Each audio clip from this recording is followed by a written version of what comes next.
মতো আপন কেউ নেই। আর সেই কথাকে বাস্তবে রূপ দিলেন মাইলস্টোনের শিক্ষিকা মেহেরিন চৌধুরী।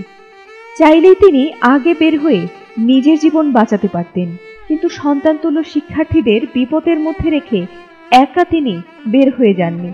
মায়ের মতোই নিজের জীবন বাজি রেখে বাঁচিয়ে গেলেন তার শিক্ষার্থীদের। বলছিলাম মাইলস্টোন স্কুল অ্যান্ড কলেজের প্রাইমারি সেকশনের শিক্ষিকা মেহেরিন চৌধুরীর কথা। দুর্ঘটনার সময় ফাইটার জেটটি মাইলস্টোন কলেজের প্রাইমারি সেকশনে বিধ্বস্ত হলে তিনি শিক্ষার্থীদের সরিয়ে নিতে ছুটে যান। সেখানে অন্তত 20 শিক্ষার্থীকে উদ্ধার করতে গিয়ে তিনি দগ্ধ হয়েছিলেন। এতে তার শরীরের শতভাগ পুড়ে যায়। পরে তাকে দ্রুত জাতীয় বার্ন ও প্লাস্টিক সার্জারি ইনস্টিটিউটে নেওয়া হয়। সেখানে চিকিৎসকরা তার জীবন বাঁচাতে প্রাণপণ চেষ্টা করেন, কিন্তু সোমবার রাতে সব প্রচেষ্টা ব্যর্থ করে তিনি চলে গেলেন না ফেরার দেশে।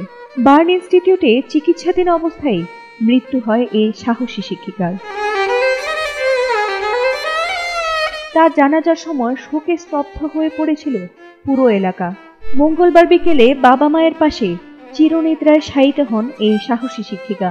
এ সময় তার স্বামী সন্তান সহ স্বজনদের কান্নায় চারপাশের পরিবেশ ভারী হয়ে ওঠে। আত্মত্যাগী এই শিক্ষিকা স্বপ্ন দেখেছিলেন সন্তানতুল্য শিক্ষার্থীদের আদর্শ মানুষরূপে গড়ে তোলার।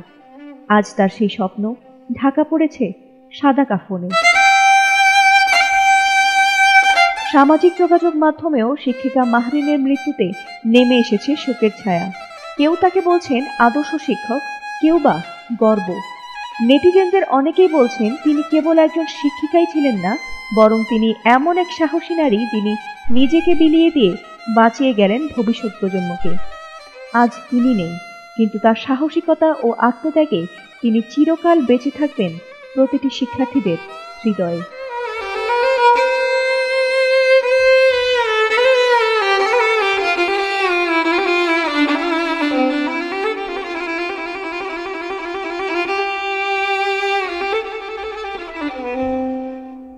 ফাতিমা সুলতানা, এটিএন বাংলা।